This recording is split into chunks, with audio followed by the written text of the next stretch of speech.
All right, welcome back. You're still watching Daybreak, and it's now 8 minutes past 7 o'clock. We're still with Professor Jacqueline Odol, who is a nominated Member of Parliament from ODM. Rosa Boyu, Member of Parliament for Kisumu County. We also have Gladys Boss, who is a Member of Parliament from Uasin Gishu County. And we now dive into the conversation around dissolution of Parliament. If we have Professor Jacqueline Odol, so we saw what happened last week, the advisory that is now in court, saying that Parliament should be dissolved because you've not been able to pass the two-third gender rule.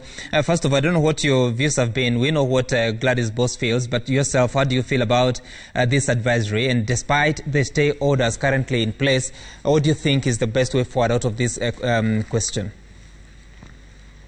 Thank you, Sam. And I'd like to say that I bring to this conversation, having been in as a permanent secretary in 2012, when we got to have the first advisory from the then CJ, William Tunga. In my position is that as we look at the whole issue of two-thirds gender rule, it was clear that legislation was one angle, indeed a very important angle and framework, but there was, from the task force that had been formed, realization that we needed a holistic approach that would not just be leaning on legislation alone, but would, so to speak, ensure that we had the necessary structures from the community to all the other institutions, be they parliament, political parties, and all the other organs. And so my position really is that we need to remember, and I say this with a lot of respect and humility as I share the platform with Honorable Boschele, because I know that the only way we get to have a clear point that can hold individuals and institutions to account is the rule of law. But I recognize that when you are dealing with issues of exclusion, with challenges that seem to have been inbuilt and people having acquired them as their way of seeing the world, then you need to recall and recognize that legislation will only help to ensure that you cannot exclude somebody. Mm-hmm. In other words, through legislation, you can say you're not going to keep women out. You're not going to keep persons with disability out. But legislation by itself can never really include the people. So my position is that I think it is important that we recognize that we have to deal with all those other holistic approaches that were intended to ensure that we have the necessary level of preparedness of individuals, of institutions, of women, not only those who are in parliament like ourselves, but others in society who, when women present themselves, sometimes do not immediately see the leader. So Sam, in short, what I'm saying, I don't see how dissolving parliament, I beg your pardon, is going to give us what we are looking for. I think it is important to look at the legislation, but I think it's much more important to see the other mechanisms that continue to keep women out of leadership and to handle them. And before I lose that line of thought that you just raised, so we know that the Senate, there are some two bills. One is on the special interest groups. The other one is a constitutional amendment bill that would appear to be seeking to implement the two-third gender rule. And they're proposing more or less what has been before the National Assembly. That is having opening the article that would talk about the limited number of members of parliament, whether it's at the National Assembly or the Senate, the top-up program. Do you think this will succeed? Even if the Senate is able to pass that bill into law, do you think the National Assembly will concur? I really do not see why they wouldn't if it were to be brought, because I think there's been so many other legislation that has come from the Senate to the National Assembly. In any case, what is useful is that there is a very clear mechanism of mediation. So should the Senate pass the bill, and it be brought to the National Assembly, with the lessons that have been learned in the previous occasions when the National Assembly considered and looked at the bill, I believe that we should then be able to pass it. But I think that the conversation here, Sam, should not just be limited to legislation alone. I think it's extremely important to recognize that there are a lot of other factors, and these factors range from institutions like political party, like parliament itself, like the communities that we come from, and also with the women who then need to just not be focusing so much on two-thirds gender rule, but really take into account that they have rights, political rights, and they can get out and they can really also just run for office, and that way be able to push greater space and get greater mileage.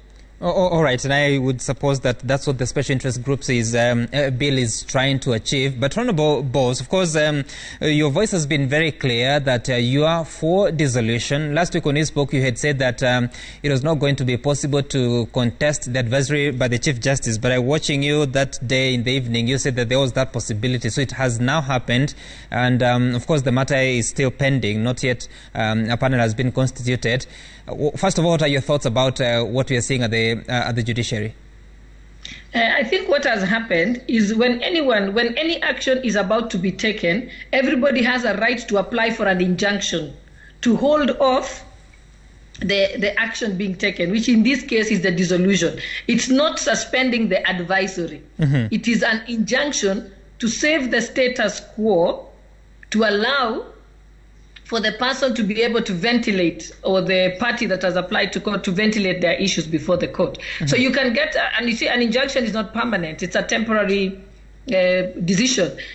And at the end of the day, like that's what I'm saying, I don't think this is an issue where we are saying we can mediate or we can discuss, because the Constitution is extremely clear. It says if the 48 plus pieces of legislation that are supposed to be enacted as listed in Schedule 5 are not enacted, then one will obtain a court order. And once a court order is obtained, then the Chief Justice will give a communique to the President to dissolve Parliament. So there is no other words. There is no words like mediation and so on. And so people have to remove that from their minds, that this is a choice where we can pick and choose. The reason why certain things are put in the Constitution is with what keeps a country, so that you don't leave the decision to anyone to decide, or how they feel or what their thinking is. So there is no getting out of it. But Honourable Boss, don't you think the conservatory orders give Parliament some space, some room to go ahead and pursue the bills that are already at the Senate and probably be in a position to avoid the dissolution? Yes. Actually, in fact, I had, during the last time I spoke on television, I said the President, because he is not required to make the decision within a time frame, he can use the next 2 or 3 weeks to ensure and talk to the party leaders, talk to the speakers of the House, talk to the Attorney General, and try and find a way of enacting the bill. And that is happening. My constitutional amendment bill has been brought back to the House now as we speak. Mm-hmm. So I'll be able to come for second reading. Yeah, the Speaker has allowed that to happen. So there is a lot of effort to try, and there's also the special interest bill that is there. So there is an effort by Parliament as we speak, mm-hmm. Myself included, to ensure that we enact the law, because that is the only way we are going to get out of this stalemate. Mm-hmm. And remember that this, when people talk about, I know there's been talk that they would like to delete the two-thirds rule in the Constitution. That is an impossibility, because that is the Bill of Rights. It's a human rights issue. It's a right to equality, which you would have to go to a referendum to do. So it's not something Parliament can do. Mm-hmm. So we are out of choices. Let us try, and the only mediation that should be going on is how we should enact the legislation. Okay, all right, and Honourable Buyu, so we have learnt lessons. Previously, there's been attempts to pass the constitutional amendment bills that have flopped at the National Assembly. And now Senator Farhi and Senator Mutula Kilonzo Jr., they have that constitutional amendment bill that proposes to top up the seats that it would take to arrive at ensuring that at least a third of either gender is represented. There are some members of Parliament, unfortunately most of them are male, that would feel that that would be burdensome for the Kenyan taxpayer.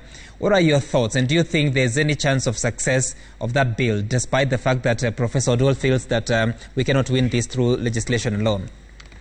I want to say fully aware of collective responsibility as a member of parliament. I, like Gladys Sholei, believe that Justice Maraga was right in his action.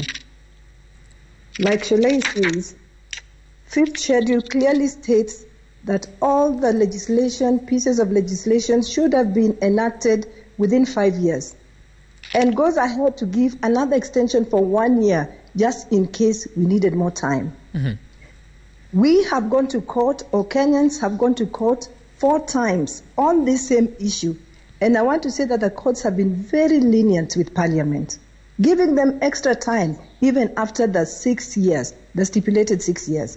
But Parliament did not act, saying that it's going to be difficult and there's no framework. Those are the issues that Parliament was required to handle in the 10 years, because we promulgated this constitution in 2010 and we did not do it.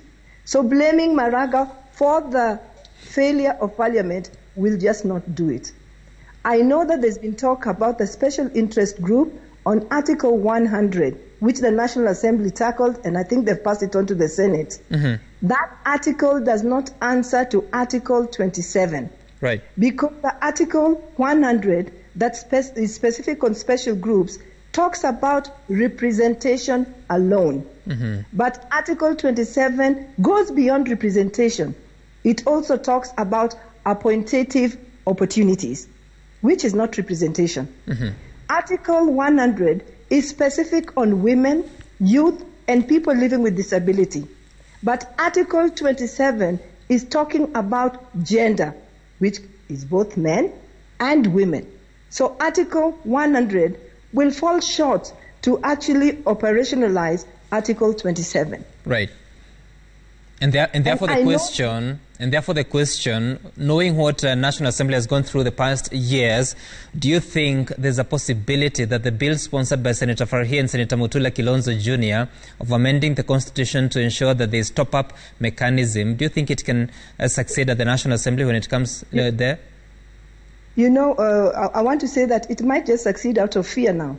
Because all along, there's been this attitude that, Parliament can never be dissolved. And I'm saying this because even before I got into Parliament, I was actually the chairperson of Tuluthimbili Yamama, a lobby group which comprised of many, many different sectors, trying to just push so that we would not get to where we are now. But all along, even as I've been in Parliament, the attitude has been, nobody can dissolve Parliament. Parliament can, you know, that attitude like there is no daring person who would do that. Guess what? There was one daring person in the name of Justice Maraga. Mm-hmm. So now we are faced with this. Out of fear, I'm sure we will get the 2/3 quorum. Out of fear, I'm sure we will get the vote. And then things will roll on. But did we have to get to this point where we are now pushed against the wall and we are just acting out of fear? We didn't have to, because each person has the responsibility in the Constitution. And I dare say, being a member of Parliament, that we failed as Parliament to do what we needed to do. Okay, all right. So, Professor Odwal, now, because now we have time, and you said that we should not limit ourselves to legislation, what do you think must happen to ensure that come the election of August the 9th, 2022, we'll have more women elected to the Houses of Parliament? Thank you, Sam. First of all, I want to just ensure that it is understood that I do not want to say that Parliament or anybody should not respect the Constitution. And therefore, it is important that we take this advisory by the Chief Justice into context. I also, in looking at this matter, would like us to recognize, as I got to see when I went through induction, that when you come up with law or amendments such as what Honorable Sholei is now coming up with, you look at ways in which you're going to solve a problem, in this case, the exclusion of women, but you also look at the aspirations of people in society. Because you could have a legislation, but there is a way that you can find that people do not necessarily respond to it, in which case it might not be very useful or serve the purpose. Therefore, my response is that we already have very clear indicators. One, it is important that we continue civic education and awareness that demonstrates that political leadership is gender neutral. We had, over the time from 1969, women who were elected, Grace Onyango. There was absolutely no need for her to get up and say, I am a woman, I can do this. There was really just a sense in which she herself and the society and the leaders who were male, who had an opinion, recognized her ability. And she was able to get into parliament and many other women before, including those who are here right now. Mm-hmm. So I think it is important to ensure that we follow to the logical conclusion the way that we respect the Constitution and the way that we can put legislation into place. But in my view, the more fundamental action and preparation for 2022, I agree with Honorable Rosa that perhaps people can respond out of fear, but I think I would suggest much more that women who are capable, and there are so many all over the country, and who have always come out to run, including Honorable Rosa herself, Honorable Shelley, I did run in 2007, just need to ensure that they also align themselves appropriately with regards to political skills that they would need to determine if they are going to be in a political party. They link this with their area and see which one is the party that can work, that they would connect with the voters, that they would not just assume that because you're a woman, the women on the ground are going to vote you. But they would go and connect with the men, they would connect with the elders, and they would in particular be very active in the political parties and hold political parties to account. And so, Sam, I think that it is one of the best moments in our country to allow women to shake off the feeling that political leadership is for men. It isn't.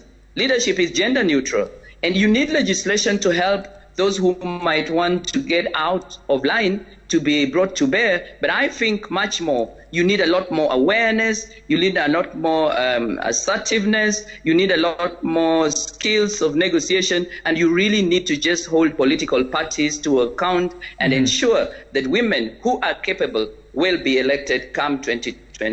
Maybe just learning from your lessons, because in 2007 you ran for office but you didn't win. What was your biggest stumbling block?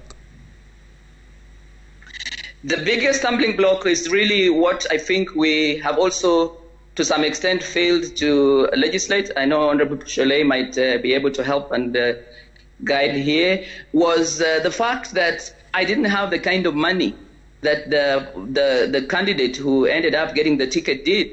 And I can confirm, and he knows as he's listening, that even as he got the ticket, he wasn't too sure and did not celebrate for a while, because there was a sense in which the key challenge that I faced and which many other women face is lack of resources, particularly when you get voters looking for handouts, and which then makes it a bit difficult for you in the nomination stage to be able to get the ticket from the party. So I think the greatest lesson would be that those women who would want to run for office in 2022 must be prepared to raise sufficient resources, and they would also need to look to partners who genuinely say they want to support women's political leadership, to not necessarily give financial support, but to give material for campaign and to allow just an outreach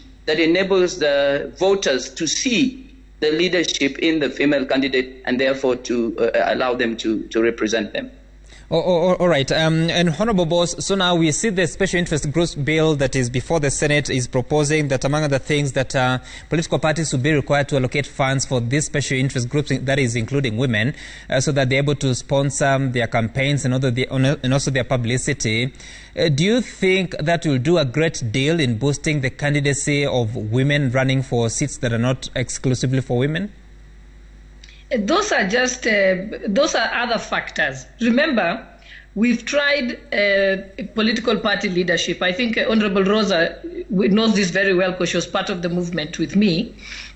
that we looked at it, it's many things. It's cultural bias, it's lack of resources, it's the violence during the campaigns, it is the existing patriarchal society norms and things like that. So, and that is why when you take that into effect, and this was that whatever Mheshimiwa Jacqueline has said is a beaten path. We've gone through that since independence, and we still have not been able to achieve it. Hence the reason why Kenya decided that they are going to put an affirmative action program to bring more women into political leadership and into positions of decision making in government.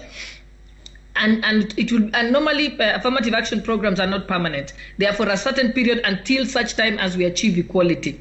So right now, I think I'd persuade Jacqueline that all those factors you have said have always existed, but now we need to do a stopgap measure to ensure that we put women in place. And remember, if you look at it, there are those women who initially ran maybe for the woman representative seat, and then because they showcased themselves in that position, they were able to go for a single constituency seat. You will look at somebody like Charity Ngilu. She had been in the political field until such time as she got acceptability. So what we are asking is bring more women onto the table. What will happen is society, the biases of society shall disappear, and therefore they should be capable of election. My constitutional amendment bill that is before the House actually proposes that we let it run for 2 election cycles.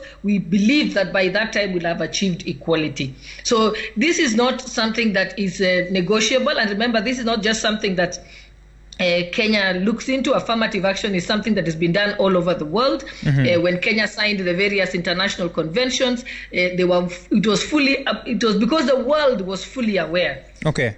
And that there is need to achieve that equality. Remember, every year there is the CSW, the Commission on the Status of Women, that is held in New York every year, where they come and take a scorecard to say how is each country performing. That means this is a worldwide movement to achieve equality for women. It's not just a Kenyan problem. And the sooner people begin to realize that it is a serious issue, it's a human rights issue, then they shall be able to deal with it. Remember, when we didn't have enough girls going to college in Kenya, we had the girl child program. And now you hear about in law school, there is almost 70% a female. Right. In fact, right now the men are the endangered species, and now we need to do a boy child program. So yes, we need to. Those programs have to be done to achieve equality. Okay. Also remember that we had certain programs, because there used to be a time when people from Mandera could not make it to university, but then there was a program where they were able to get into university. From what they called the arid and semi-arid lands, they were able to get into university with a lesser score, but provided they were the highest in their region, and they came to university, and that has brought some equality. And you'll see that there is many more now making it. Coming to university. There was programs to increase the number of schools, increase the number of hospitals, deal with the cultural biases there, and those programs have made that people in those areas today, you go to university, those areas that never had anyone at university now do have. Now they do. This is not the first time we are starting an affirmative action program. I hope that now the members of parliament, all of us, will now realize how serious it was. Okay. Because all right, Honorable Boss. Even when you talk about the cost, let me address that issue of cost. Quickly. When the Constitution said we must have 47 governors, did we say it's too expensive? No. When the Constitution said we should have 15 independent commissions, did we say that's too expensive? No. When the Constitution said we are going to have 290 constituencies, did we say it's expensive? No. So there are certain things that are non-negotiable. That is why they're in the Constitution. Okay, of course, trying to take a look at the numbers currently in Parliament, at the National Assembly, as well as the Senate. And if I am not mistaken, then it would require 62 more women outside the total of 349 to really get to the point of ensuring that at least a third from the female gender. And at the Senate, you may require just about 2 for that to level out. But all the same, we take a short break. Honorable Boyu, I still remember that you're with us. We come back when we'll be talking about the politics of the nation, the state of politics, after the break. Stay tuned.